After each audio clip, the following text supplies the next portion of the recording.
buat topik kita kali ini nih, gitu kan. Kita akan datang narasumber yang sangat spesial nih. Beliau punya pengalaman yang sangat banyak sekali di dunia estetika dan kesehatan kulit.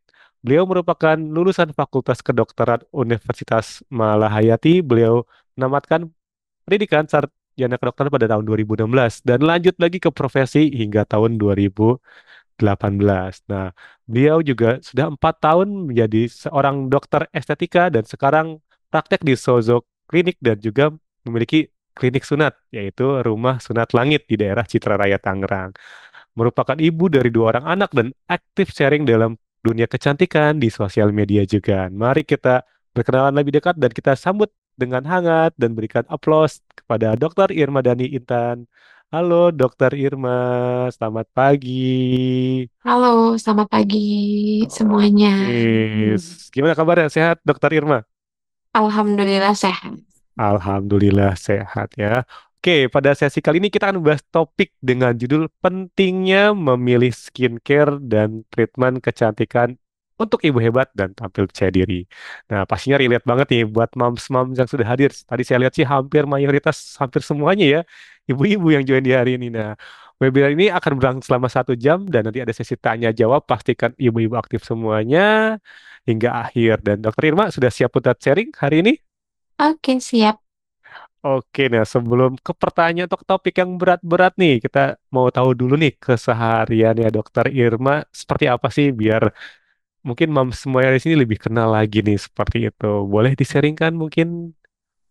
Oke, jadi salam kenal semuanya. Saya Irma, jadi panggilannya Irma sih sehari-harinya. Mayoritas kegiatan ya di rumah sebagai ibu. Jadi saya punya 2 orang anak. Satunya 4 tahun, 4,5 tahun. Yang kedua itu 10 bulan. Terus saya juga praktek di klinik kecantikan dan juga menjalankan klinik sendiri, cuman bergeraknya di spesialisasinya di untuk klinik sunat. Gitu aja sih, sama paling di sosial media cukup aktif lah untuk sharing kegiatan sehari-hari. Oh, oke, luar biasa. Jadi tadi praktek juga, jadi moms juga, punya klinik sendiri juga, aktif juga di sosial media, pasti sibuk banget ya. Nah, sebelum kita ke tips dan trik. Biasanya ibu itu penasaran tips dan trik. Pasti kita juga pengen tahu nih, Dokter Irma, apa sih biasanya menjadi ini nih, menjadi apa kayak keluhan-keluhan nih kalau buat moms-moms semua nih keluhan tentang kecantikan kulitnya biasanya apa sih yang menjadi mayoritas sih gitu maksudnya buat keluhan yang biasa sering Dokter Irma hadapi apakah itu mungkin tentang keriput, tentang apa gitu biasanya sih apa sih kalau boleh sharing? Oke, sebenarnya kalau untuk secara garis besar itu keluhan-keluhannya macam-macam ya, terutama kalau sebagai seumuran kita sebagai ibu-ibu yang udah punya anak, biasanya keluhannya mulai bisa ter apa ya, kayak terkategorikan secara khusus. Biasanya Hmm. kalau setelah melahirkan, apalagi terutama ya, banyak tuh keluhan yang muncul. Misalkan kulitnya jadi kurang terawat, akhirnya jadi kusam, kadang jadi muncul jerawat. Yang paling sering itu adalah rambut jadi rontok, terus Hmm. muncul stretch mark. Terus muncul flek hitam, misalkan karena perubahan hormonal atau bahkan ada yang mungkin pakai KB, jadi mempengaruhi kulit itu jadi keluar flek dan lain-lain. Jadi keluhan itu semakin banyak semakin kita eh, menjadi ibu ya, jadi bertambah keluhannya dibandingkan kalau yang sebelum mungkin sebelum hamil, sebelum melahirkan. Setelah hamil dan melahirkan keluhannya malah jadi semakin banyak dan memang jadi makin kompleks gitu. Oke, oke, ini banyak juga yang tadi keluhan. Tadi secara garis besar berarti tadi ada tentang kulit kusemnya gitu ya, tentang jerawatnya, tentang ini gitu deh. Boleh di-sharing kan nggak? Apakah biasanya penyakit-penyakit kulit ini tadi apakah hanya faktor ketika habis melahirkan aja atau juga banyak faktor penyebabnya nih, misalkan tentang pola makannya atau pola hidupnya, Dok, gitu mungkin boleh di-sharing kan? Sebenarnya kalau untuk kondisi kulit itu bisa banyak faktor yang mempengaruhi. Mm-mm. Mau itu kita masih remaja itu dia ada ciri khasnya beda lagi keluhan kulitnya. Terus memasuki Mm-mm. usia dewasa bisa beda lagi. Misalkan jerawat, misalkan pas usia remaja. Terus pas dewasa bisa jadi jerawat juga, bisa jadi keluhan yang lain. Nanti setelah hamil melahirkan bisa keluhan yang lain. Cuman memang secara garis besar itu yang paling menjadi concern di wanita-wanita di Indonesia terutama ya, itu adalah warna kulit sebenarnya. Jadi kalau kulit kita kan sebenarnya sawo matang ya, tapi Hmm. karena kulit kita itu masuk kategorinya sawo matang, akhirnya kalau kita terkena jerawat atau inflamasi atau luka, gampang berbekas yang jadi gelap. Nah, kalau Hmm. bekasnya gelap itu orang biasanya kalau orang Indonesia terutama nggak suka. Jadi pengennya kulitnya rata, cerah, Halus gitu ya. bersinar, bercahaya gitu. Jadi biasanya treatment-treatment atau skincare-skincare yang sekarang banyak dicari adalah yang untuk mencerahkan kulit. Jadi orang Hmm. pengen apapun warna kulitnya pengennya cerah, terus bercahaya, segar gitu, tanpa ada noda-noda dan flek hitam. Mungkin bisa slide-nya di ini dulu di agak awal, Oke. Pak. Oke, boleh, boleh, boleh. Oke, jadi aku sambil sharing ya. Jadi Oke, siap. kebetulan karena aku sendiri kan juga seorang ibu ya. Hmm. Jadi mungkin akan relate cukup banyak karena kita tahu bahwa jadi seorang ibu tuh nggak mudah ya. Hmm. Jadi seorang ibu tuh perannya sangat-sangat banyak, sangat-sangat kompleks sebagai apa namanya peran untuk pengasuhan, kita memikirkan juga untuk pendidikan, kita memikirkan juga untuk emosional, dan bahkan kita juga memikirkan untuk pembentukan karakter anak-anak kita. Hmm. Nah, peran yang sangat banyak itu, semakin banyak perannya pasti tantangan kita yang juga yang kita hadapi juga semakin banyak. Salah satunya adalah kita mulai dari kehamilan, baik itu 1 kali, 2 kali, bahkan ada yang 3 kali. Setelah itu persalinan yang pasti nggak mudah dilewati oleh semua ibu. Nah, untuk menghadapi semua tantangan dan peran-peran yang berat itu tadi, berarti kan kita butuh diri kita sendiri itu yang kuat. Hmm. Artinya kuat di sini adalah kuat dari berbagai aspek. Pertama, sehat, sehat fisik dan juga mental. Terus sehat fisik itu juga nggak hanya yang fit, bugar Hmm. secara fisik kuat gitu ya, tapi kita butuh eh, penunjang penampilan yang membuat kita percaya diri. Kalau kita Betul. percaya diri, otomatis kita bisa membawa eh, keluarga kita dan anak-anak kita juga jadi baik gitu, yang Hmm. kita contohkan kepada anak kita untuk menjadi percaya diri juga. Terus juga tidak boleh stres berlebihan walaupun bebannya atau yang diurusin ibaratnya banyak ya Banyak jadi banget. seorang ibu, tapi stresnya tetap harus terkontrol. Terus juga tujuannya adalah untuk menciptakan keseimbangan hidup karena eh, kita pasti semua setuju kalau di suatu rumah tangga ya, Hmm. kuncinya adalah ibu. Kalau ibunya Betul. bahagia, ibunya happy, ibunya percaya diri, pasti serumah juga ikut happy. Dan juga untuk menjaga hubungan yang sehat sama pasangan. Boleh di next? Oke. Nah, gimana salah satu caranya untuk meningkatkan kepercayaan diri kita sebagai seorang ibu supaya semua peran-peran yang kita jalankan jadi lebih maksimal, lebih optimal. Nah, kita salah satu hal yang pasti kita concern sebagai wanita adalah kulit. Karena Hmm. kulit itu kan bagian dari tubuh kita yang paling luas, yang paling banyak terlihat orang, yaitu wajah ya, kulit wajah. Nah, cara merawat kulit wajah juga beda-beda tiap kondisi. Karena Betul. jangankan sama-sama ibu aja beda. Jangankan sesama ibu, setiap wanita pasti beda kondisinya. Jadi perawatannya pun beda-beda. Paling di sini nanti saya bisa kasih gambaran secara umum dulu, karena kalau secara spesifik biasanya kita perlu konsultasi lebih lanjut Betul. nih sebenarnya. Tapi bisa aku kasih gambaran secara menyeluruh yang jadi concern utamanya para ibu-ibu. Boleh di next? Nah, aku juga pengen tahu sebenarnya para ibu-ibu di sini atau mungkin ada yang udah jadi ibu, ada yang belum.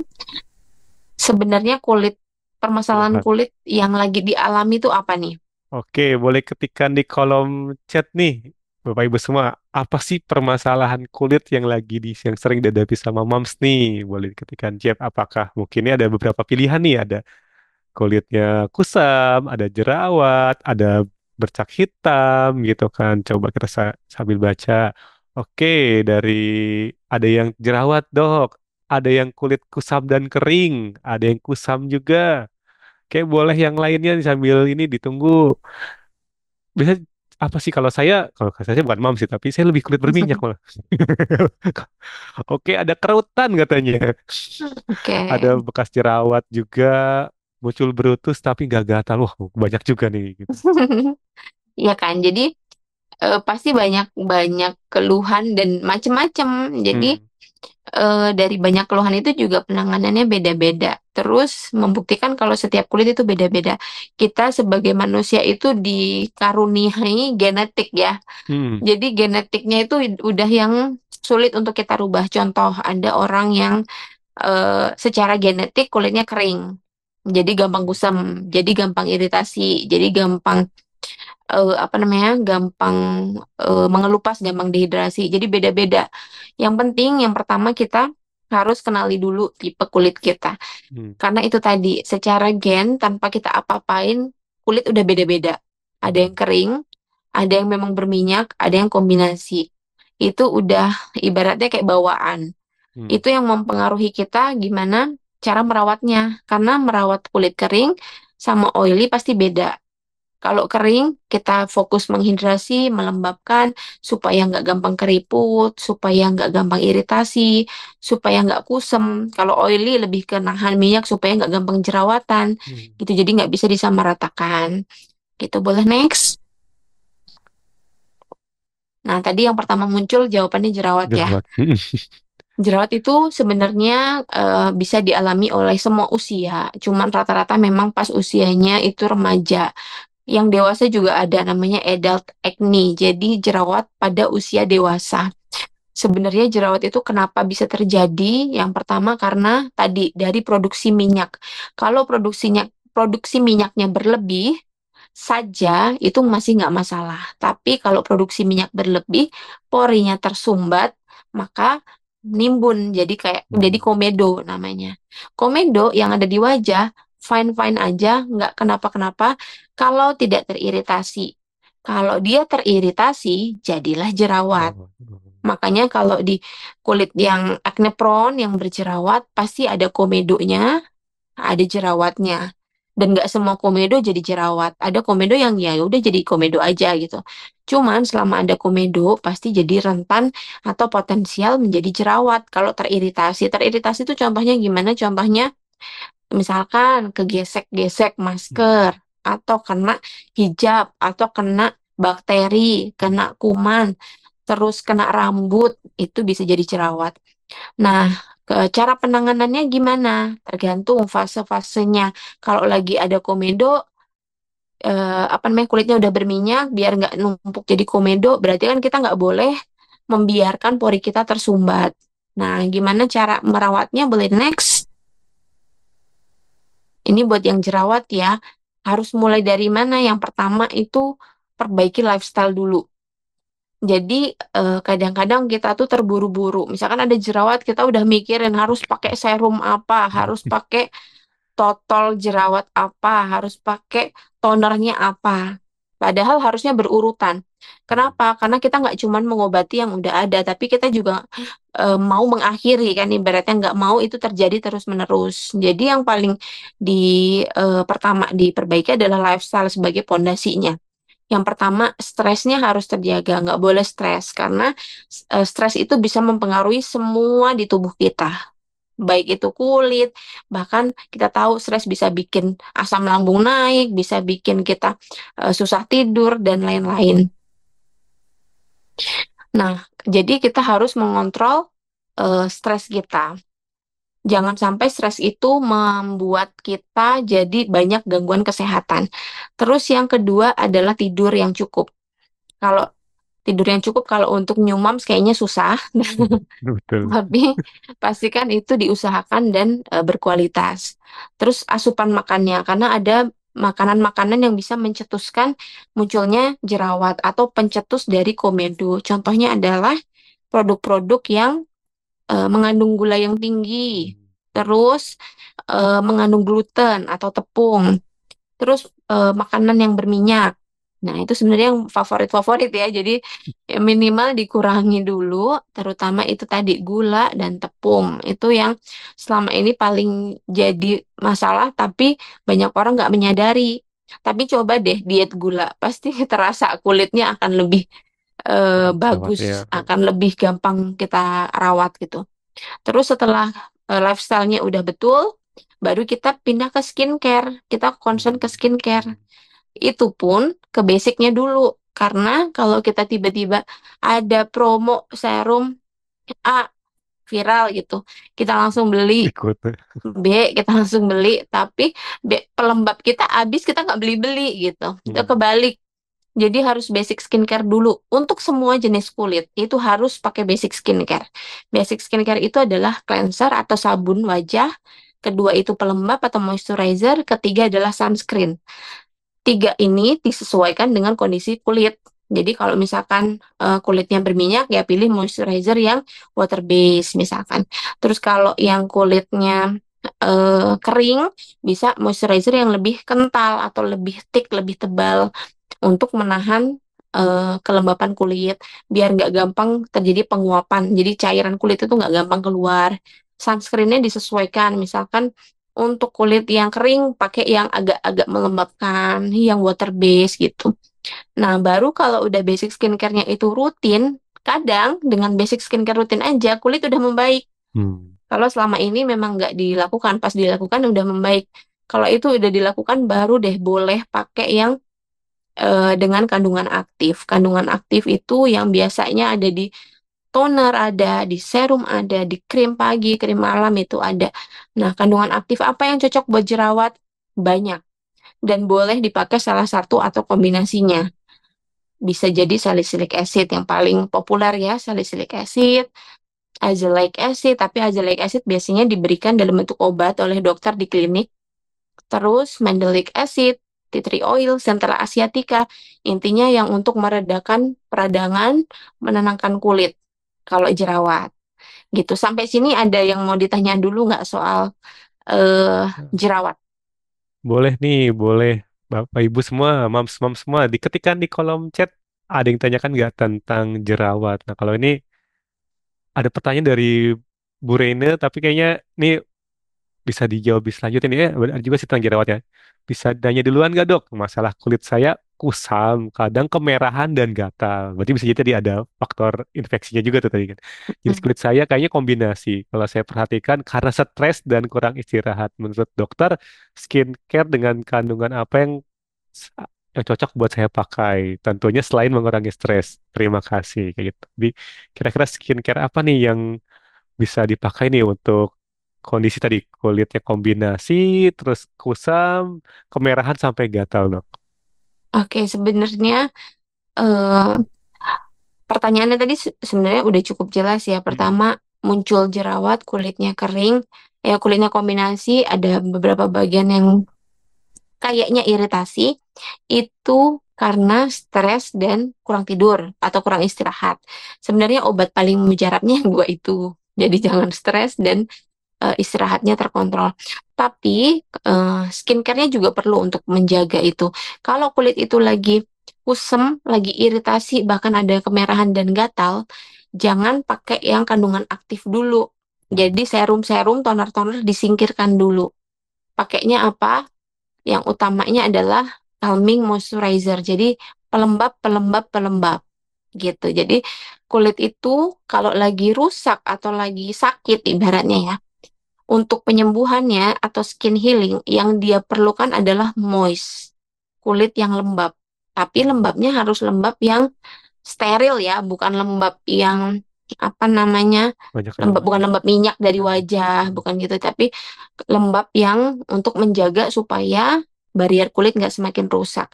Jadi jawabannya adalah yang tadi stres dan istirahatnya perlu dikontrol atau diperbaiki, plus skincare-nya hanya basic skincare aja sampai kondisinya membaik. Jadi kalau udah nggak merah, udah nggak gatel, udah nggak iritasi, tapi tinggal kusemnya, baru ditambah eh, serum atau toner yang dengan kandungan aktif. Apa kandungan aktifnya nanti aku bahas lagi yang untuk Kusam.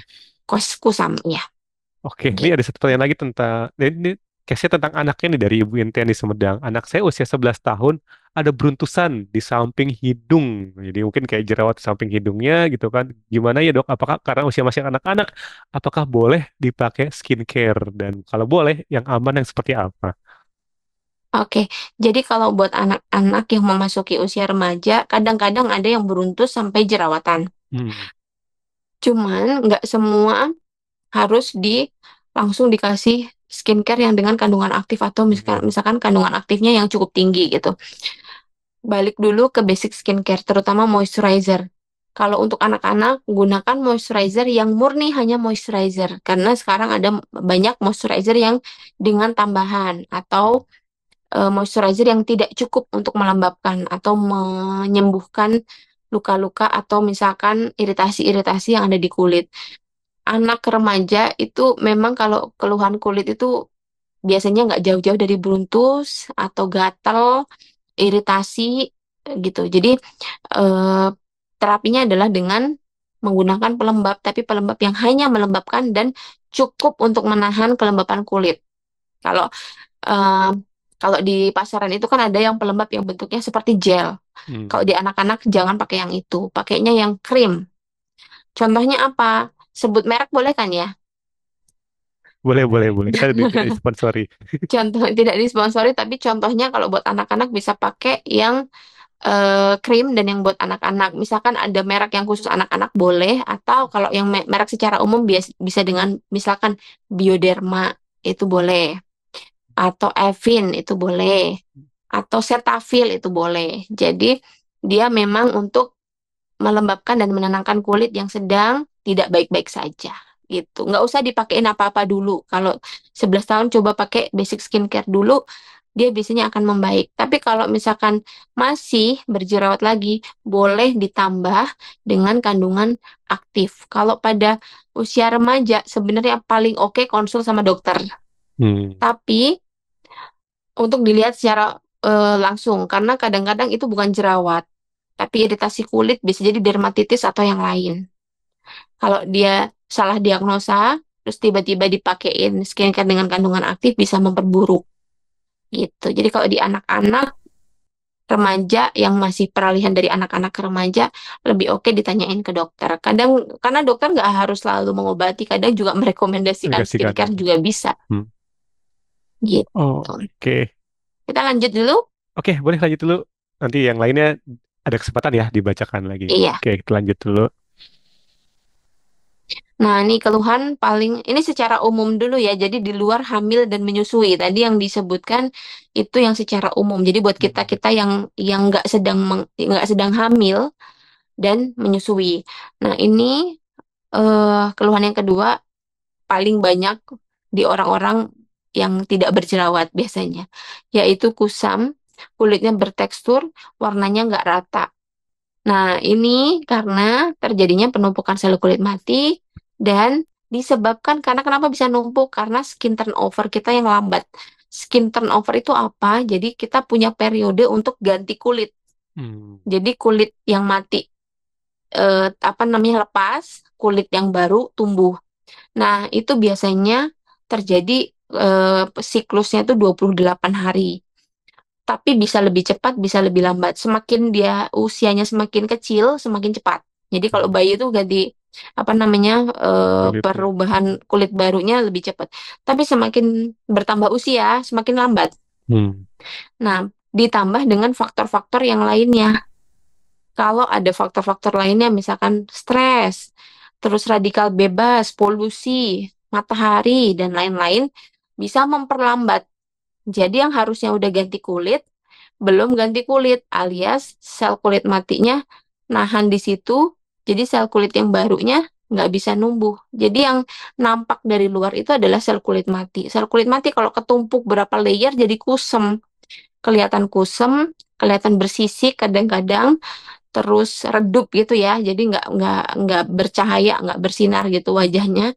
Nerima skincare juga nggak nyerap karena ketutupan sel kulit mati kan yang bisa nyerap skincare maksimal kan kulit yang sehat atau kulit Hmm. yang baru. Kalau ketutupan sel kulit mati jadi mental aja kita pakai skincare apapun juga nggak ngefek gitu. Terus boleh next. Apa yang bisa kita lakukan? Yang pertama dan yang kedua sama. Jadi dari lifestyle dulu, basic skincare, baru mikirin kandungan aktifnya. Jadi salah satu kuncinya adalah kalau lifestyle-nya untuk kulit yang kusam adalah cairan. Jadi kadang banyak yang nggak menghitung jumlah cairan yang masuk atau nggak memperhatikan asupan cairannya setiap hari. Efeknya nggak cuma ke tubuh ya, tapi juga ke kulit. Kulit jadi kering. Jadi kalau kulit kering itu gampang kelihatan kusam dan gampang muncul keriput. Jadi asupan cairan harus diperhatikan. Basic skincare sama kayak yang tadi ya, jadi disesuaikan. Kalau untuk kulit yang kering, dehidrasi, cocoknya moisturizer yang tebel. Jadi sekarang itu kan banyak yang mengiklankan moisturizer yang gampang diserap sama kulit, bentuknya biasanya Hmm. gel. Tapi nggak semua orang cukup. Cocok ya. Mm-mm. Nggak semua orang cukup dengan moisturizer yang tipe itu. Cocoknya dengan moisturizer yang tebel malahan. Karena kalau dia konsistensinya thick, tebel, dia bisa mencegah penguapan cairan dari dalam kulit keluar. Karena kelembapan itu nggak bisa kita, kalau kita misalkan kurang minum, artinya dari dalamnya udah kurang airnya. Terus kita tambah moisturizer untuk melembabkan. Tapi kalau moisturizernya biasanya yang bentuknya warnanya gel bening, itu kan dia komposisi dominannya kan adalah air. Air itu kan gampang menguap. Jadi setelah kita oles paling 10 menit udah kering lagi. Hmm. Beda sama yang tebel. Kalau tebel kita aplikasiin bisa 6 jam atau bahkan seharian kulit masih oke, masih nggak kering lagi.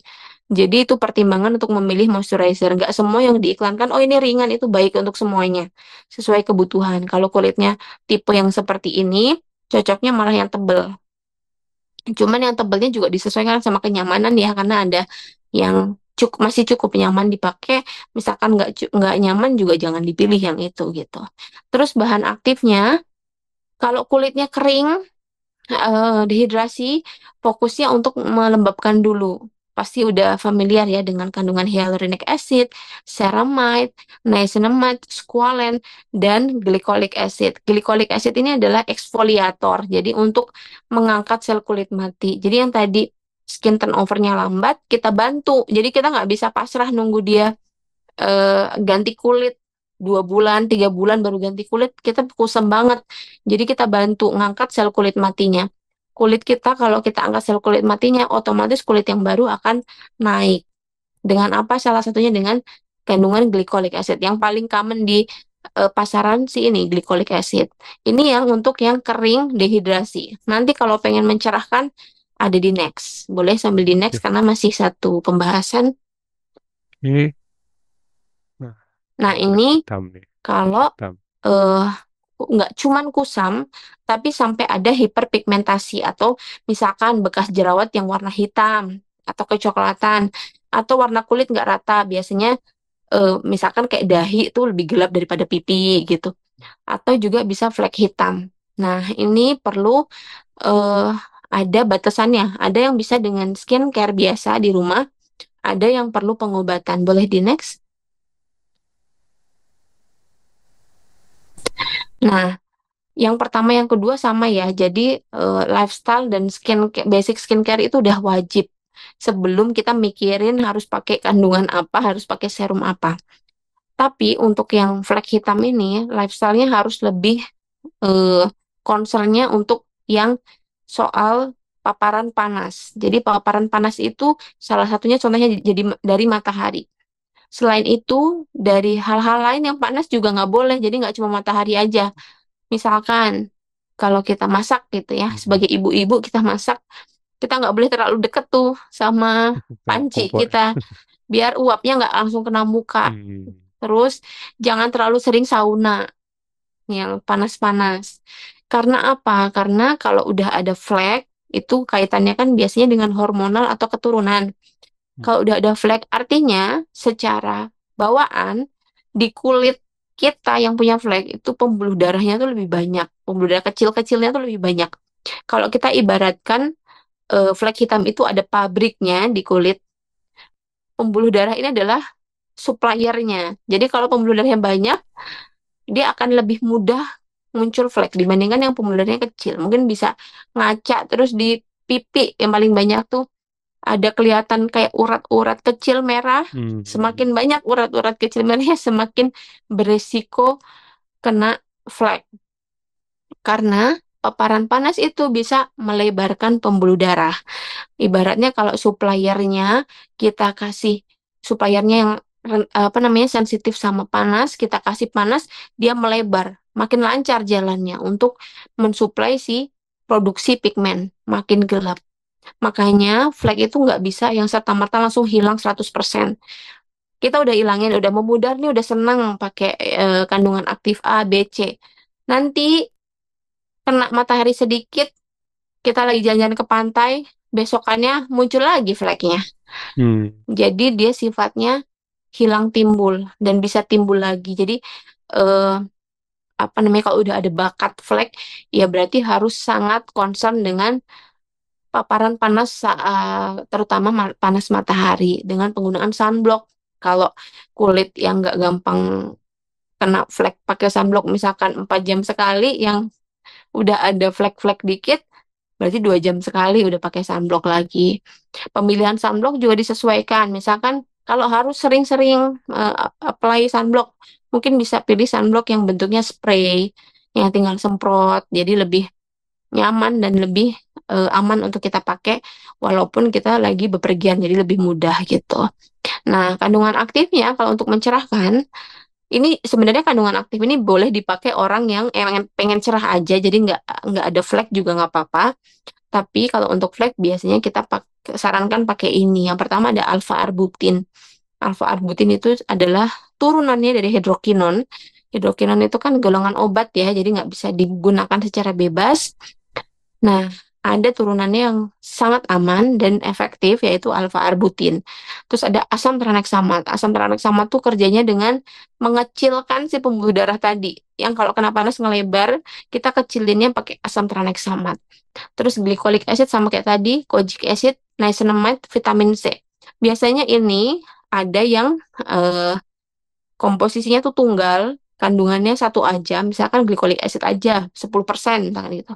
Ada yang dikombinasi, misalkan glycolic acid 10% plus asam tranexamat 3% plus alpha arbutin. Boleh, boleh aja dipakai, karena ini semua boleh digunakan oleh kulit apapun yang penting nggak lagi iritasi gitu. Nah, tapi ada batasan nih kalau untuk flek hitam ya, terutama melasma. Jadi kalau kita hamil dan menyusui, ada beberapa pasienku yang tiba-tiba ada flek melasma, flek yang bentuknya kayak pulau di pipi gini. Jadi dia sangat dipengaruhi oleh hormon, hormon kehamilan yaitu estrogen dan progesteron.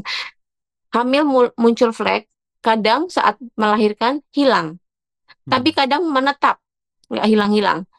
Nah, itu kalau sudah melasma bisa dirawat dengan skincare, tapi cukup lama. Kalau lebih lebih efisiennya diarahinnya ke dokter untuk pengobatan karena melasma termasuk dalam penyakit kulit, jadi harus dengan pengobatan. Namanya pengobatan otomatis diberikan saat sakit ya. Nanti kalau sudah selesai masalahnya boleh balik lagi ke skincare biasa gitu. Boleh next dulu? Oke, contohnya ini, misalkan keluhan. Ini sebenarnya keluhan kulit eh, saya sendiri. Jadi kalau ini bukan foto saya, tapi keluhan kulit saya biasanya yang beginian. Jadi kalau ada jerawat, bekasnya jadi warna hitam. Kalau lagi mendekati masa-masa menstruasi, misalkan kulit jadi kusem, jadi kulitnya kusem, bekas jerawatnya warna hitam, kulitnya nggak rata, belang. Skincare-nya pakai apa? Paginya bisa cuci muka, terus lanjut pakai serum, pakai toner boleh, tapi toner itu boleh apa aja ya, jadi nggak ada biasanya konsentrasinya juga nggak cukup tinggi kalau di toner, jadi mau diselipin toner juga boleh. Bisa lanjut pakai serum, kalau di pagi hari boleh pakai vitamin C atau niacinamide, lanjut pakai moisturizer, terus sunscreen. Kalau sunscreen Preferensi masing-masing, mau pilih yang chemical sunscreen atau yang physical sunscreen. Kalau saya pribadi sukanya yang physical, yang ada warnanya.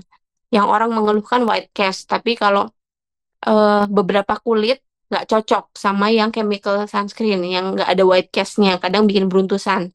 Jadi pilihlah yang ada white castnya malahan, jadi kadang nggak bikin beruntusan.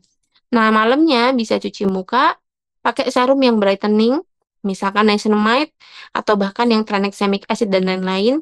Pakai moisturizer, pakai night cream kalau ada. Kalau nggak ada ya nggak apa-apa. Gitu. Sampai sini dulu, ada yang mau ditanya lagi? Wah, ini sudah berjejer sih pertanyaannya ya. Oke, ini mungkin saya Boleh. bacakan tiga dulu ya dok ya. Nah, tadi kan masalah tentang sunscreen nih gitu. Kadang kalau Mm-mm, kita keluarnya, misalnya sering keluar rumah itu jam 7 atau jam 8, bisa berangkat kerja nih, mungkin ibu-ibu yang berangkat kerja. mm-mm, Apakah perlu pakai sunscreen kalau di jam-jam segitu? Katakan jam 7 sampai jam 8, katanya mataharinya sehat tuh dok. Nah, mm-mm, apakah perlu pakai sunscreen kalau kita emang aktivitas keluar rumahnya jam 7 sampai jam 8 aja sama sore gitu? mm-mm. Perlu. Jadi selama itu ada matahari, perlu pakai sunscreen. Oke. Jadi sunscreen sama sunblock pasti beda ya. Berarti kalau sunblock mungkin kalau buat yang benar-benar panas banget, kalau sunscreen emang harus dipakai dok ya berarti ya. Iya, betul. Oke. Nah, sama ini juga ada lagi dari Ibu Lia Latifa, dia jerawat parah nih gitu karena terus dia nemu sunscreen dengan niacinamide dan dengan Triti, jadi membaik. Nah, tapi setelah dengar langkah-langkah dari dokter, wah berarti salah nih dia langsung aktif. Padahal dia harusnya pakai yang tadi basic skincare dulu kan ya. Nah, sekarang Mm-mm, sekarang jerawatnya udah hilang, tapi gimana cara menyembuhin bekas jerawatnya dok? Gitu. Soalnya kan ada bopengnya, jadi kelihatan nggak halus. Apakah mesti pakai treatment untuk menghilangkan bopeng atau cukup pakai sunscreen atau pakai perawatan aja kayak gitu? Kalau buat bopengnya nih sekarang nih ngilangin bopengnya gimana dok? Oke, kalau sekarang udah yang pertanyaan pertama ya, sekarang udah terlanjur pakai yang aktif, Mm-mm. ya tinggal ditambah basicnya aja. Jadi nggak Hmm. ada yang ibaratnya nggak ada yang terlanjur gimana-gimana. Jadi Hmm. kalau kita udah pakai aktif dan bagus hasilnya, ya tinggal ditambahin basic skincare sebagai support. Hmm. Karena active ingredients ini kan ada manfaatnya. Biasanya yang ada manfaatnya itu ada resikonya. Kalau ada manfaat semakin tinggi konsentrasinya, semakin bagus buat kulit kita, semakin tinggi kemungkinan efek sampingnya. Untuk menjaga biar nggak ada efek samping itu, jadi pakai basic skincare sebagai penunjang biar kulit kita tuh kuat dulu.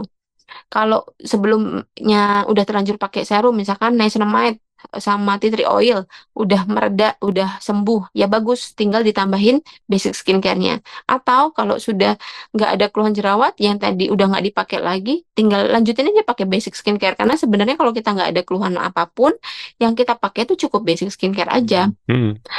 Ya, selain itu, tambahan. Karena tadi pas aku jelasin juga semua keluhan kan basic skincare-nya sama kan. Jadi Hmm. itu yang utama, zat aktifnya sesuai dengan keluhan masing-masing. Terus kalau berbekas, udah Hmm. terlanjur berbekas terus itu bopeng, memang nyatanya nggak bisa disembuhkan dengan skincare. Jadi harus ke klinik. Itu Harus pun treatment ya. harus treatment. Itu pun treatment di klinik itu nggak bisa sebentar. Jadi kalau ada yang konsultasi ke klinik ketemu dengan aku mau menghilangkan bopengnya tergantung derajat keparahannya juga, tapi rata-rata itu butuh 6 bulan sampai 1 tahun untuk benar-benar menemukan kepuasannya. Jadi bukan Hmm. benar-benar hilang ya, benar-benar sampai merasa cukup pasiennya. Kayak yang Hmm. oke lah udah lumayan gitu, biasanya 6 bulan sampai 1 tahun dengan intervalnya 1 bulan sekali treatmentnya.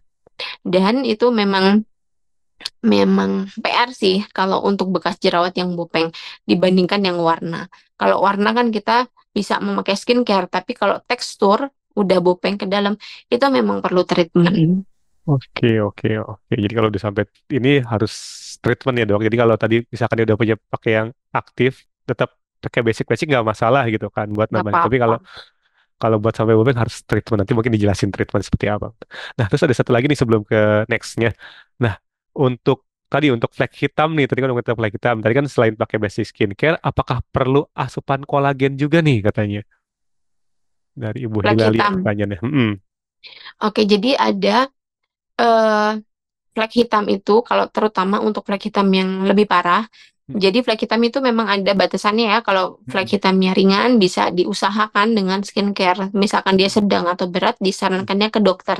Hmm. Di dokter itu biasanya bisa dikasih terapi itu gabungan antara obat oles atau salep Obat. atau krim. Yang kedua, treatment.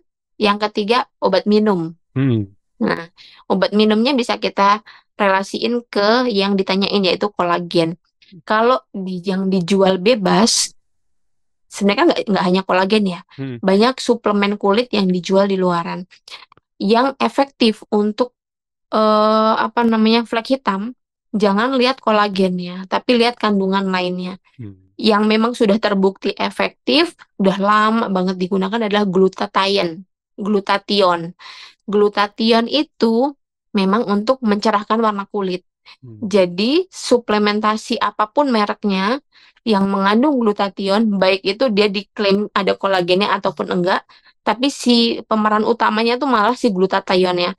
Biasanya kolagen ditambah glutathione kalau suplemen yang dijual ya untuk mencerahkan kulit, menghilangkan flek itu biasanya kolagen plus glutathione atau glutathione aja. Kolagen sebagai bahasa marketing biasanya. Tapi sebenarnya yang efektif untuk warna kulit itu yang glutathione. Selama itu ada glutathione atau ada vitamin E, itu oke, bagus untuk kulit. Untuk mencerahkan kulit lebih ke glutathione ya. Jadi baik itu ada kolagennya atau enggak, selama di komposisi ada glutathione itu udah bagus. Mereknya apapun. Nah, kalau dari dokter biasanya dikasih obat. Nah, obatnya nggak bisa disebutkan, tapi ya kandungannya takutnya dibeli sendiri Iya, bisa secara sembarangan. bebas karena Soalnya kan mungkin beda-beda ke ini ya, karena dosisnya. dosisnya Heeh. harus disesuaikan sama berat badan, sama Hmm. berapa harinya tuh Hmm. harus disesuaikan dengan individu personal. Jadi nggak boleh dibeli sendiri, walaupun ada di apotek ya, dibeli sendiri, dikonsumsi sendiri nggak boleh. Tapi kalau yang dijual bebas, boleh konsumsi glutathione. Itu antioksidan. Selain untuk kulit bagus, untuk kesehatan jantung, kesehatan tulang itu juga bagus. Oh, oke, Gitu. oke sih. Mungkin itu dulu nanti lagi pertanyaan selanjutnya kita bacakan. Nah, pertanyaan umum ini kan tadi udah tentang basic-basicnya ya dok ya gitu. Kapan kita perlu sampai treatment nih ke klinik gitu kan? Nah, boleh Gitu. di next slide coba. Oh, oke, oke. Oke, ini ada ya. Ah, ini dia jawabannya. Jadi, kapan perlu perawatan ke klinik kecantikan? Hmm. Yang pertama, alasannya subjektif ya. Kalau pengen hasil yang lebih cepat, Hmm. ya ke klinik kecantikan. Mau di derajat berapapun keparahannya, misalkan kulitnya nggak kenapa-kenapa, yang aku keluhkan misalkan kusam aja, pengen ke klinik, pengen hasilnya cepat, ya ke klinik kecantikan. Ada orang yang udah fleknya parah, udah pakai skincare nggak ngaruh-ngaruh, ya ke klinik kecantikan. Jadi kalau pengen hasil yang lebih cepat, kita nggak gimana ya, nggak munafik istilahnya. Kalau skincare dibandingkan dengan treatment plus skincare, pasti lebih bagus treatment plus skincare. Hmm. Karena jujur, aku pun juga begitu. Aku pakai skincare, tapi aku juga rutin treatment. Treatmentnya apa? Tergantung ya. Tergantung. Kalau aku sendiri, aku menyukai treatment pertama facial untuk Hmm. ngangkat sel kulit mati. Yang kedua chemical peeling. Kalau chemical peeling sebenarnya bisa juga dilakukan di rumah. Bedanya kalau di rumah itu biasanya pakai serum eksfoliasi, bisa seminggu 2-3 kali. Tapi kalau di klinik itu konsentrasinya lebih tinggi, kandungannya biasanya yang nggak bisa dijual bebas dan cuma sebulan sekali. Jadi untuk yang nggak telaten eksfoliasi dan lain-lain sebenarnya lebih bijak untuk ke klinik karena sebulan sekali selesai. Sama skin booster. Skin booster itu kandungan-kandungan yang biasanya ada di skincare kayak hyaluronic acid itu disuntikan langsung ke kulit. Jadi kayak memberikan kelembapan secara langsung. Nah, itu kalau treatment eh, favorit saya secara personal ya, tapi semua tergantung kondisi kulit masing-masing. Jadi, kapan perlu ke klinik kecantikan? Pertama, kalau ingin hasilnya cepat dan bagus dibandingkan dengan skincare, pergi ke klinik kecantikan. Yang kedua, kalau kondisinya dengan tingkat keparahan tertentu, misalkan contoh jerawat. Jerawat yang ringan, yang beruntusan, terus benjolan-benjolan merah kecil, itu boleh dikasih skincare OTC, over the counter sendiri di rumah. Tapi kalau sedang sampai ke berat, bijaknya memang ke klinik untuk diobati. Pengobat. Jadi sifatnya dia bukan skincare lagi, tapi pengobatan. Karena acne vulgaris ya namanya, itu adalah masuk dalam kategori penyakit. Artinya ada obatnya. Dokter tahu obatnya. Bisa jadi obat oles, bisa jadi obat minum. Dan namanya pengobatan adalah selesai saat sembuh. Jadi kalau sudah sembuh, ya udah berakhir pengobatannya, tinggal maintenance. Maintenance-nya pakai skincare lagi, balik lagi. Jadi kadang-kadang ada yang berpikiran nggak mau ke klinik, nggak mau ketemu dokter soalnya takutnya ketergantungan gitu sama Hmm. sama krim dokter gitu. Padahal sebenarnya tergantung dokternya juga, tapi dokter yang bijak akan memberikan sesuai kebutuhan. Kalau memang sedang perlu pengobatan akan diberikan obat. Kalau sudah selesai akan transisi ke skincare biasa yang bisa dipakai sehari-hari di rumah tanpa pengawasan sekalipun. Gitu. Termasuk melasma yang tadi flek yang udah sempat aku jelaskan.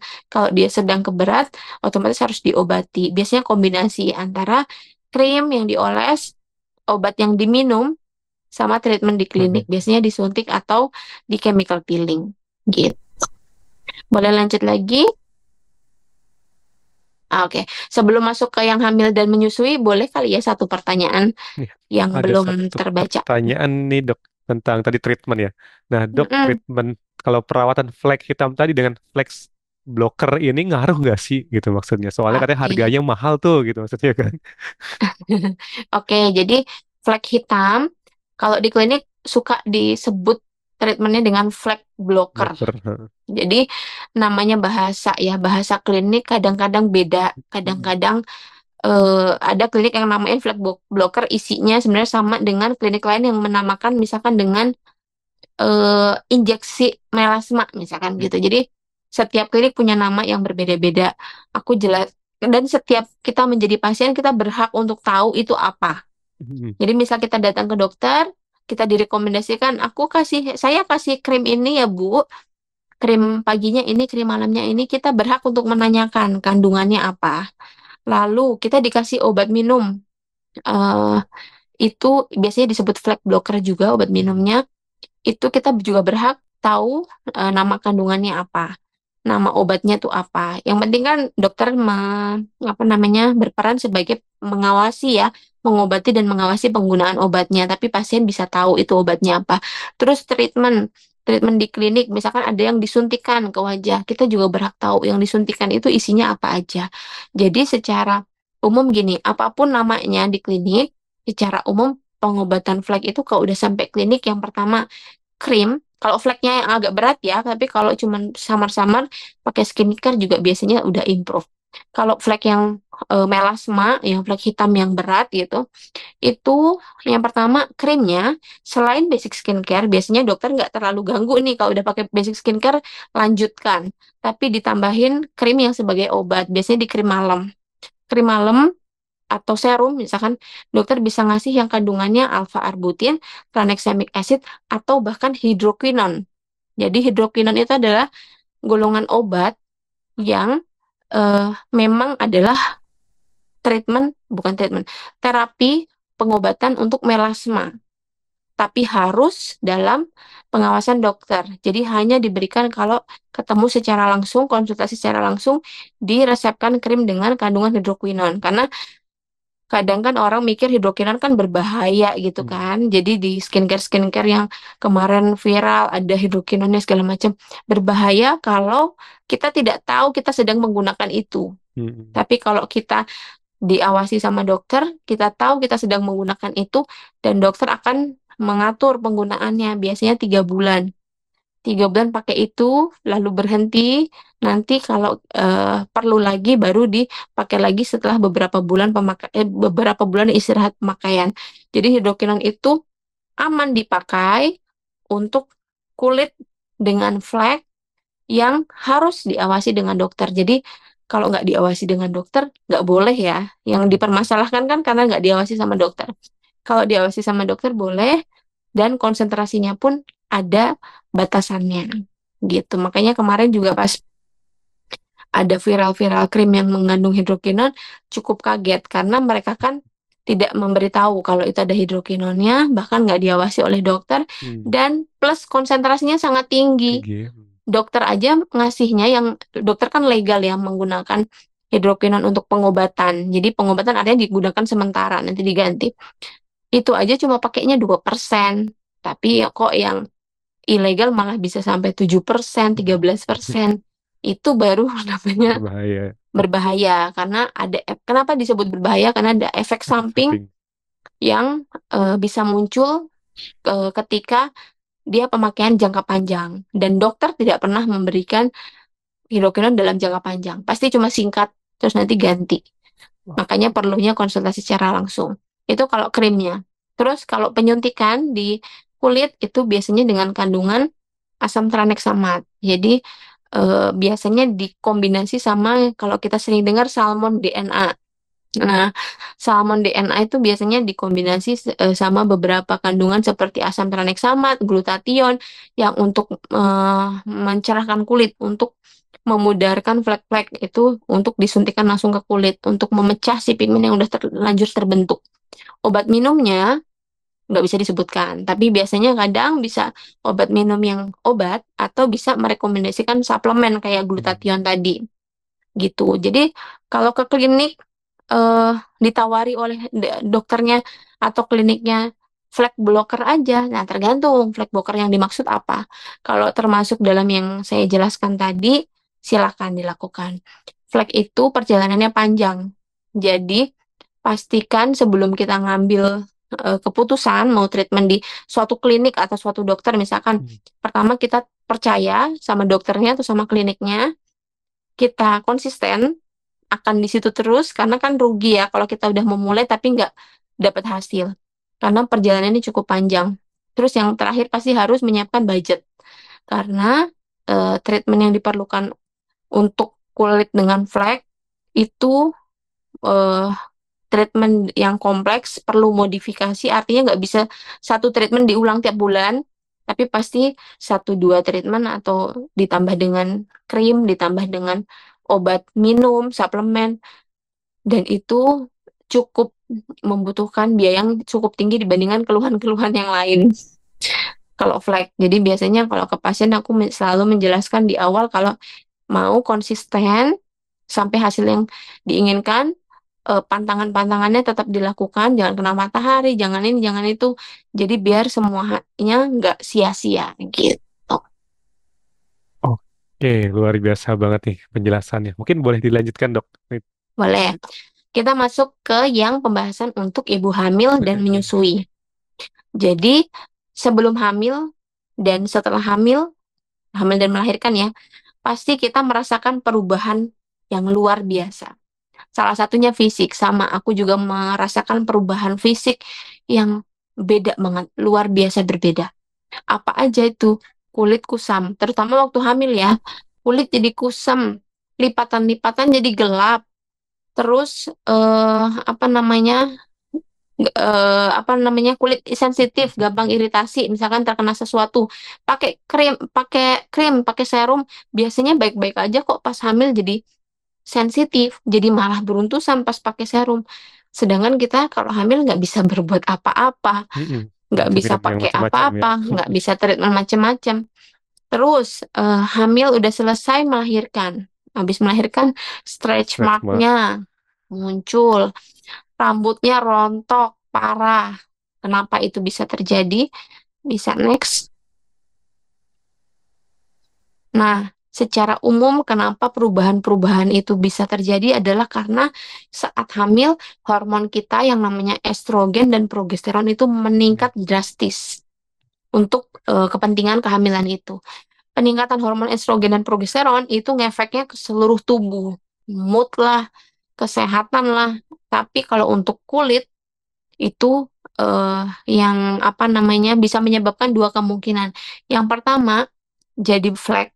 Kenapa flek? Karena peningkatan hormon estrogen dan progesteron ini merangsang pembentukan melanin Hmm. atau pembentuk pigmen kulit.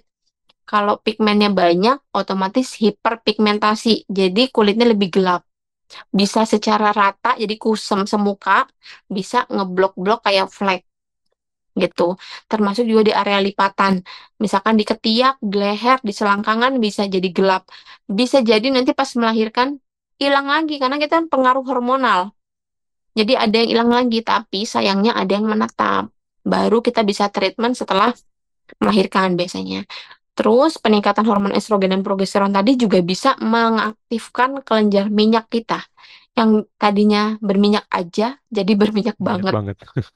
Kalau berminyak banget, produksi minyaknya banyak, kan tadi minyak pembentuk komedo ya. Hmm. Komedonya jadi numpuk.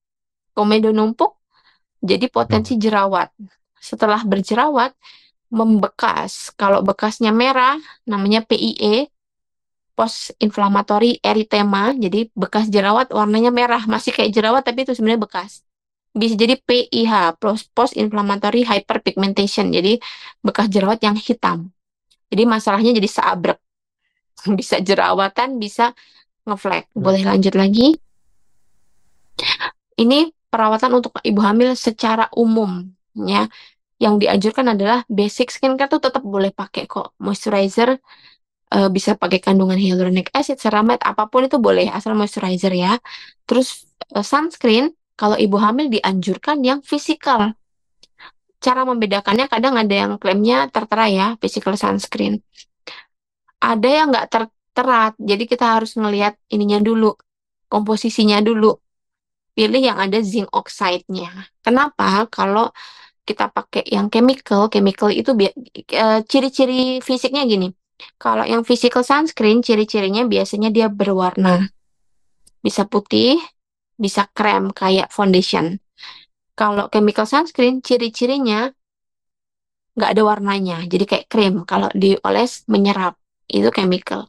Kalau pas hamil, hindarin yang chemical. Karena chemical diserap sama kulit. Kalau physical sunscreen itu tipenya kayak kita pakai topeng, cuma di permukaan doang untuk ngeblok jadi matahari itu mantul. Tapi kalau si chemical sunscreen panas matahari diserap sama sunscreennya gitu. Jadi wajah kita ikutan panas biasanya.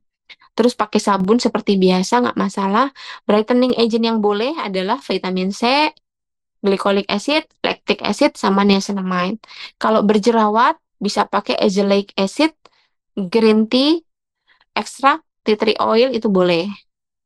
Yang nggak boleh adalah jangan pakai terlalu banyak skincare karena kita panik kok pas hamil mukanya kusem, hmm. kok jadi jerawatan. Semuanya jadi kita pakai.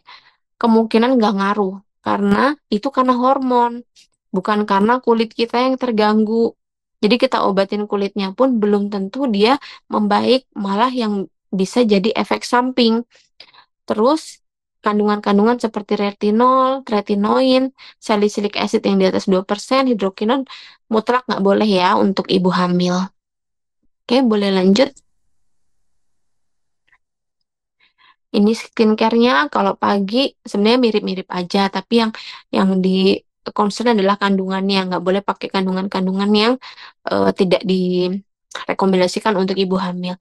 Untuk perawatan di klinik, sebenarnya perawatan di klinik kan paling kan facial. Kalau selain suntik-suntik ya, kalau suntik-suntik memang nggak boleh sama sekali. Misalkan facial atau tindakan-tindakan seperti RF dan lain-lain, sebenarnya tuh boleh-boleh aja untuk ibu hamil. Cuman masalahnya ibu hamil itu karena perubahan hormon tadi, pain tolerance-nya tuh turun. Jadi lebih sensitif. Yang awalnya di facial biasa aja, jadi kesakitan. Hmm. Itu kondisi pas hamil. Jadi sebaiknya dibandingkan ibu hamil itu merasakan kesakitan terus menyebabkan hal-hal yang tidak diinginkan, misalnya kontraksi dan lain-lain, mending cari amannya hanya boleh facial Skincare. aja. Facial untuk ngangkat sel kulit mati, biar tetap cerah, tetap jadi menghindari pencetus-pencetus terjadinya jerawat. Gitu. Next. Nah, ini stretch mark. Kalau stretch mark itu nggak cuma pada orang hamil, pada orang yang gemuk terus kurus biasanya juga stretch mark. Diet ya, bisa pas diet. Karena stretch mark ini terbentuk sesuai dengan namanya ya, stretch mark, tanda Tanda. peregangan. Jadi kulit itu kan punya kemampuan elastisitas. Kulit itu bisa melar, tapi ada batasnya. Kalau lebih dari batas itu pecah kulitnya. Itulah yang akhirnya membentuk stretch mark. Cara menghindarinya supaya nggak muncul stretch mark jauh hari sebelum hamil, misalkan baru menikah atau sebelum menikah, rutin gunakan oil atau moisturizer di area yang kemungkinan nanti akan melar. Contohnya di perut, di paha, payudara yang kalau pas hamil akan melar. Moisturizer dan oil itu akan meningkatkan elastisitas kulit biar dia lebih elastis. Kalau elastis kan nggak akan pecah Hmm. gitu. Tapi itu harus jauh sebelum hamil ya. Jadi nggak bisa udah hamil 5 bulan baru oles-oles. Kemungkinan kemungkinan tetap muncul.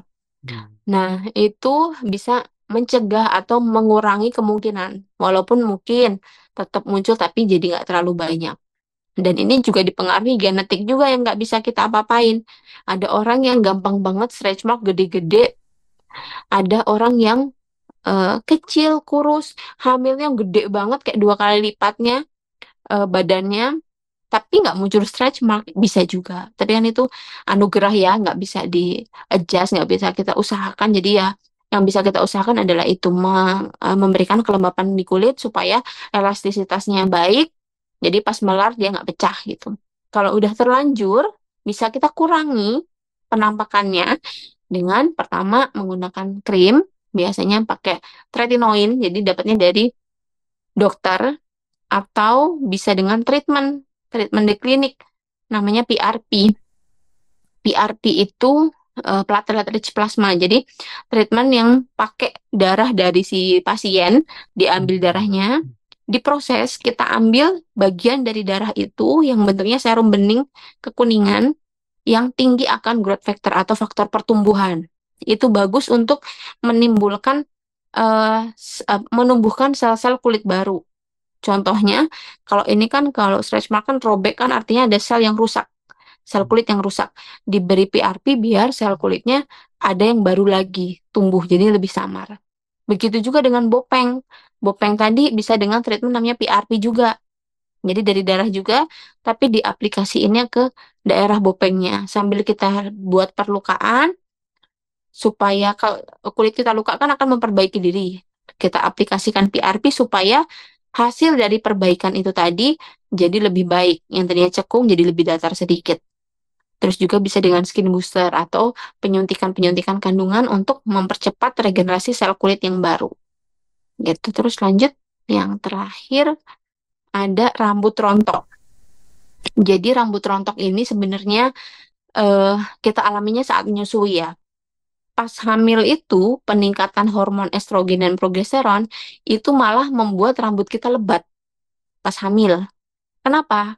Rambut itu punya fase tumbuh, peralihan, sama fase rontok. Kalau estrogen sama progesteronnya tinggi, fase pertumbuhannya itu panjang. Jadi kita kayak kasih banyak waktu untuk rambut itu numbuh. Tapi begitu melahirkan, hormon estrogen dan progesteron kita anjlok, turun drastis. Jadi fase pertumbuhannya selesai, pendek, fase rontoknya jadi panjang. Jadi yang lebat tadi, yang melebat tadi dari biasanya, jadi rontok dalam waktu yang cukup lama. Jadi seolah-olah kerontokan kita tuh sangat banyak. Padahal sebelumnya kita memang melebat dulu rambut kita, habis itu baru rontok. Itu pada saat menyusui. Ditambah lagi dengan faktor-faktor tambahan seperti kurang nutrisi. Kenapa kurang nutrisi? Karena yang saat kita menyusui, yang kita makan dibagi dua sama Betul. anak yang kita susui. Jadinya nutrisi kita jadi kurang. Akhirnya rambut kita rontok. Bahkan ada yang giginya jadi keropos. Ada juga yang kukunya jadi nggak sehat. Karena itu nutrisinya berkurang. Terus stres, kurang tidur. Kalau punya bayi kan otomatis kurang tidur. Dan bahkan kurang merawat juga rambutnya. Akhirnya jadi rontok. Boleh next? Nah, rambut rontok setelah melahirkan bisa kita bilang normal. Tapi kapan kita perlu khawatir kalau kerontokannya sudah sangat parah sampai kita notice ada yang bagian dari kepala kita yang menipis atau agak botak. Itu udah boleh khawatir. Tapi kalau masih kayak 50 helai di bawah 100 helai per hari, ya itu masih normal. Masih oke-oke aja. Terus kalau kita merasa rambut kita udah kerasa nggak sehat banget, beda sama biasanya. Itu perlu khawatir. Terus apa yang bisa dilakukan? Pertama, asupan nutrisi. Biasanya dengan suplemen ya. Jadi kalau kita biasanya dapat vitamin-vitamin dari makanan yang kita makan, mungkin perlu suplemen saat menyusui, misalkan vitamin D, vitamin B kompleks, dan lain-lain. Terus hindari stres dan penggunaan shampoo yang nggak keras, artinya nggak bikin kulit kepala dan rambutnya kering. Terus bisa dengan PRP. Jadi PRP yang tadi tuh bisa untuk kulit bopeng, untuk stretch mark, dan juga untuk menstimulasi pertumbuhan rambut. Jadi PRP-nya nanti disuntik ke kulit kepala. Dan itu udah banyak banget pasienku yang melakukan. Jadi termasuk salah satu treatment yang paling sering dilakukan di klinik, yaitu hair PRP. Jadi treatment untuk menumbuhkan rambut baik pada wanita maupun pada laki-laki. Gitu. Sampai sini ada yang mau ditanya karena materinya udah habis. Wih, luar biasa, nggak kerasa juga loh dok. Sudah jam segini loh, udah jam 10 lebih. Nggak apa-apa dok ya, kita mentembak Iya, aja dikit. nggak apa-apa. Oke, nah jadi ini ada pertanyaan, masih ada pertanyaan. Tadi kan tentang setelah hamil nih, setelah hamil biasanya ada beberapa si ibu-ibu mengkonsumsi pil KB. Hmm, Nah, ada efek sampingnya nggak sih untuk kulit katanya kalau kita mengkonsumsi pil KB terus-menerus gitu? oke. Jadi pil KB ini kan untuk mengatur hormon ya. Mm-mm, mm-mm, Jadi untuk supaya hormon kita itu ada kayak ada settingannya. Kapan kita mm-mm, memerlukan hormon A, kapan kita memerlukan hormon B.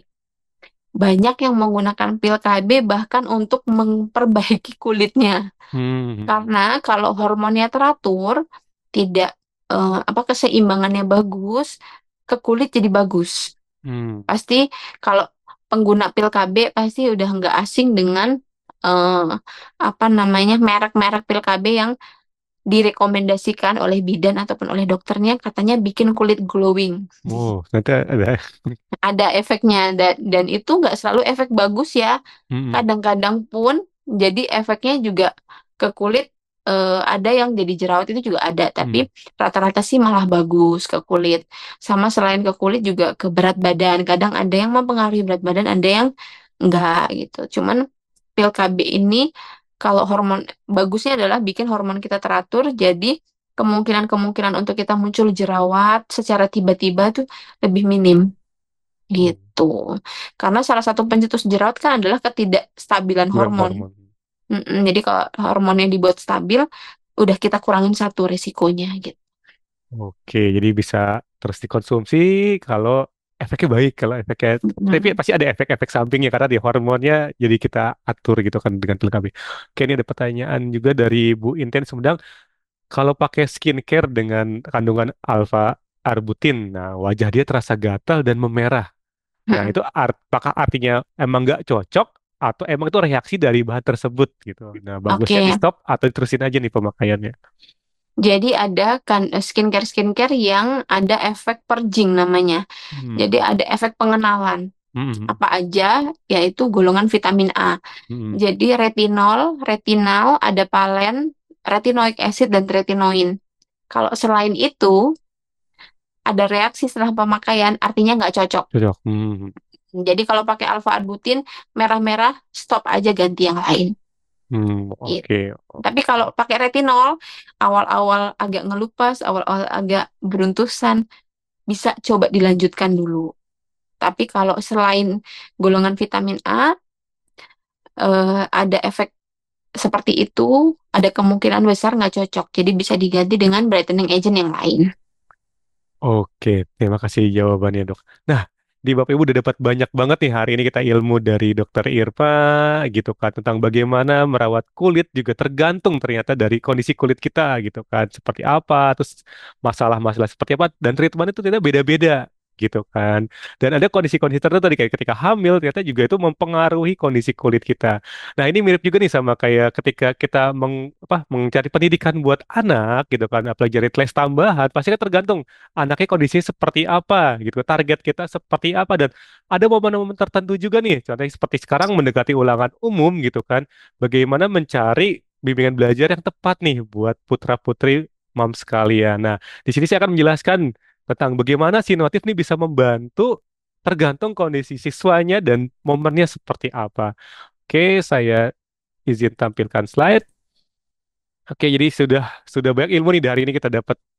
banyak sekali treatment-treatment skincare yang cocok buat kondisi kulit kita dari Dokter Irma, dan sekarang saya akan menjelaskan gimana si Notif juga bisa membantu permasalahan putra-putri mam sekalian ketika belajar. Saya tampilkan via sebuah video, boleh disaksikan.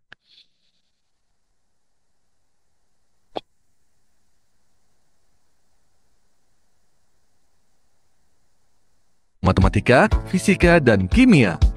Selama lebih dari 20 tahun, Sinotif terus mengembangkan diri dalam memenuhi kebutuhan belajar siswa mulai dari tingkat SD hingga SMA. Bahkan sampai siswa yang sedang mempersiapkan semester awal mereka di tingkat universitas. Sinotif didirikan secara resmi pada tahun 2000 oleh Bapak Hindra Gunawan dan Bapak Antonius Kuswanto. Dua sosok yang telah mengabdi di dunia pendidikan sejak masa kuliah di Yogyakarta, melihat perlu adanya perbaikan kualitas pendidikan serta peningkatan kesejahteraan guru di Indonesia, maka berdirilah Sinotif yang kita kenal hingga saat ini.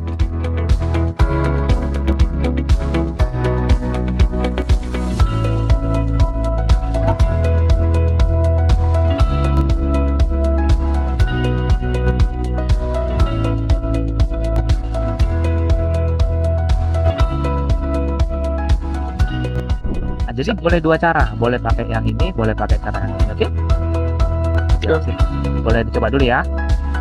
2025. Okay, so you're supposed to be right on the number clear. Brunei Darussalam. Ya, Yang benar. kita semua kalau misalnya. Tadi. Oke, kalau gitu berarti sudah selesai benar semua ya tadi ya. Entah kenapa kalau di Sinotif itu pembawaan dari materinya itu lebih mudah dicerna gitu. Guru-gurunya seru, fun, cara-cara yang asik, dan juga nggak bikin pusing lagi. Nah, kakak-kakak yang ngajar di Sinotif semuanya itu sangat amat baik dan sangat membantu. Sejak belajar di Sinotif, nilai matematika dan fisika saya meningkat sangat baik. Hingga dapat nilai 100 loh. Terima kasih kakak-kakak. Sinotif, belajar lagi interaktif menjadi mudah dan menyenangkan.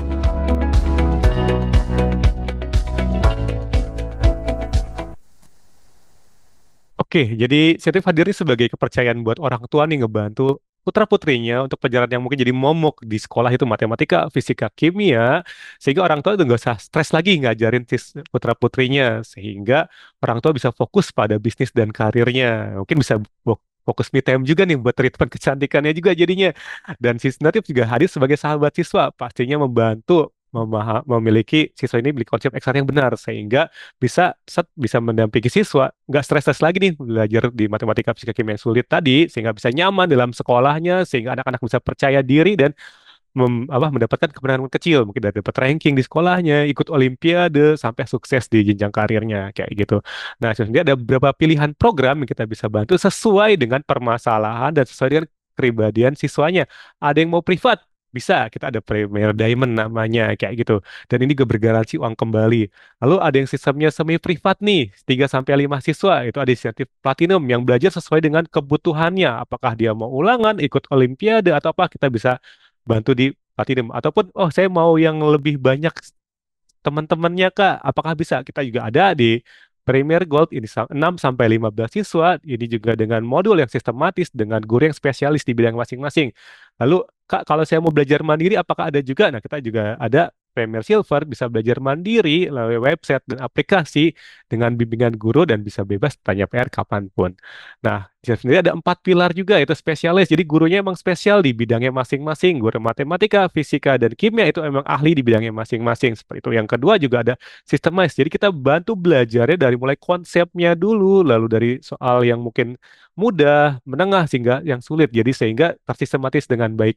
Lalu ada juga personalize. Jadi disesuaikan dengan kebutuhan dan karakter belajar siswa. Jadi setiap siswa itu punya kebutuhan berbeda-beda. Ada yang targetnya tadi mau ikut olimpiade, ada yang targetnya mau yang penting ulangan harian bisa terbantu, ada dan karakter pun beda-beda. Ada yang karakter mungkin mau pendiam, ada karakter yang suka bersosialisasi. Nah, kita bantu sesuai dengan kebutuhan mereka dan kita tambahan limitless belajar tambahan 24 jam non-stop melalui aplikasi tanya jawab soal dan melalui website 100 Institute.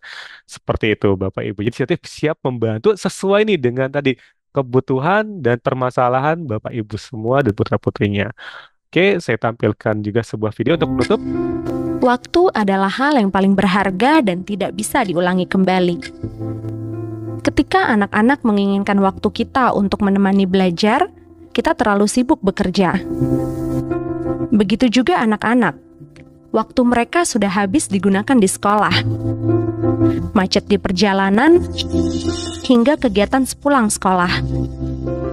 Jika kita mencintai anak kita pasti akan memberikan yang terbaik. Sinotif, bimbel live interaktif teman terbaik menemani si kecil belajar kapan saja dan di mana saja. Dengan Sinotif Learning Method dan Continuous Improvement, Sinotif terbukti berhasil meningkatkan nilai siswa selama lebih dari 20 tahun. Karena waktu begitu berharga, bersama Sinotif, aku bisa memiliki waktu berkualitas bersama keluarga. Oke, pastinya Bapak Ibu ingin memberikan terbaik buat putra-putrinya dan apalagi sekarang momennya sudah mendekati ujian semester. Nah, pastinya kita gak bingung nih, anak kita udah oke belum sih di pelajaran matematikanya? Sudah sejauh mana sih menguasai, sudah sejauh mana sih kesiapannya buat ujian semesternya? Nah, kita ada mapping test dan konsultasi gratis nih. Jadi Bapak Ibu biar tahu, oh anak saya udah siap belum ya buat ulangan umumnya, udah menguasai belum ya? Kita berikan tadi mapping test dan konsultasi gratis juga. Kita tahu nih, oh dia kekurangannya di mana, bagian mana yang masih ditingkatkan. Jadi kita bisa tahu dan siap menghadapi ujian semester ini dengan semakin maksimal lagi. Jadi seperti tadi, jadi ada konsultasinya dulu, ada tesnya dulu sebelum kita mempersiapkan diri di final testnya. Oke, mungkin itu dari saya. Jadi pastikan Bapak Ibu semua sebelum anak-anaknya ujian semesternya nilainya keluar, pastikan preparation sudah siap dengan ikut di bimbingan belajar Sinotif. Oke, Dokter Irma nih, sebelum penutup mungkin bisa dikasih closing statement atau kesimpulan dari webinar kali ini, bagaimana nih skincare dan treatment yang cocok buat moms-moms semua yang ada di sini. Silakan Dokter Irma. Oke, jadi kita sebagai wanita, khususnya sebagai ibu, karena dengan semua peran dan kesibukan yang kita jalani, pasti kita juga pengen ngasih yang terbaik. Otomatis selain kita ngasih terbaik ke lingkungan kita, ke rumah kita, ke anak kita, suami kita, pasti kita juga butuh menjadi versi terbaik dari diri kita. Salah satunya adalah dengan merawat diri dengan baik. Merawat diri dengan baik disesuaikan dengan kondisi masing-masing. Bisa dengan basic skincare aja, misalkan nggak ada keluhan kulit apa-apa, bisa dengan ke klinik untuk konsultasi dan minta rekomendasi penggunaan skincare atau penggunaan treatment dan lain-lain. Yang penting sesuai dengan kondisi kulit kita dan keinginan kita atau target kita. Kalau tadi ada, maaf kalau tadi ada yang nggak terjawab pertanyaannya, mungkin bisa lanjut tanya-tanya aja lewat Instagram, bisa di follow Instagram aku. Ada 2 sebenarnya ya, ada yang pertama, nah ini jadi ada 2 akun. Yang akun udah lama yang sebelah kiri yang Irma Dani P itu biasanya untuk share keseharian, jadi sama anak-anak, untuk sharing tentang anak-anak biasanya. Tapi kalau yang @dr Irma Dani ini aku bikin sebenarnya baru untuk sharing tentang kesehatan dan kecantikan. Jadi nanti mungkin bisa sambil lanjut ngobrol-ngobrolnya bisa follow dan DM aja, nanti kita ngobrol gitu. Oke, jadi jangan lupa nih Bapak Ibu semua di follow ya. Ada 2 akunnya, akun yang mungkin yang Irma Danip itu buat anak-anak nih gitu, pertumbuhan anak-anak seperti apa, tips dan triknya merawat anak, dan satu lagi yang Dokter Irma Danip ini untuk yang tentang perawatan kulit. Nah, jadi dapat lengkap nih, ada yang tentang merawat anaknya dan merawat diri juga nih Bapak Ibu Mam semua. Oke, terima kasih nih buat sharingnya Dokter Irma. Luar biasa banget, banyak ilmu yang kita bisa manfaatkan dan saya yakin mam semua yang ada di sini dapat wawasan baru dan nanti akan diimplementasikan langsung di kehidupan mereka juga. Terima kasih juga buat peserta yang udah hadir di hari ini. Semoga webinar ini bermanfaat dan bisa menjadikan ibu semakin cantik dan semakin percaya diri lagi. Dan jangan lupa untuk ikuti selalu di Instagram Sinotif juga @sinotif.official buat mengetahui nih gitu kan, ada apalagi sih di webinar berikutnya, lalu ada info-info terbaru tentang Sinotif, dan jangan lupa juga di follow juga tadi Instagram Dokter Irma untuk mengetahui nih tips dan trik untuk merawat putra-putrinya sama merawat dirinya juga. Oke, sampai jumpa lagi di webinar edukasi berikutnya. Terima kasih dan selamat berakhir pekan. Terima kasih Bapak Ibu semua. Terima kasih juga Dokter Irma. Terima kasih semuanya.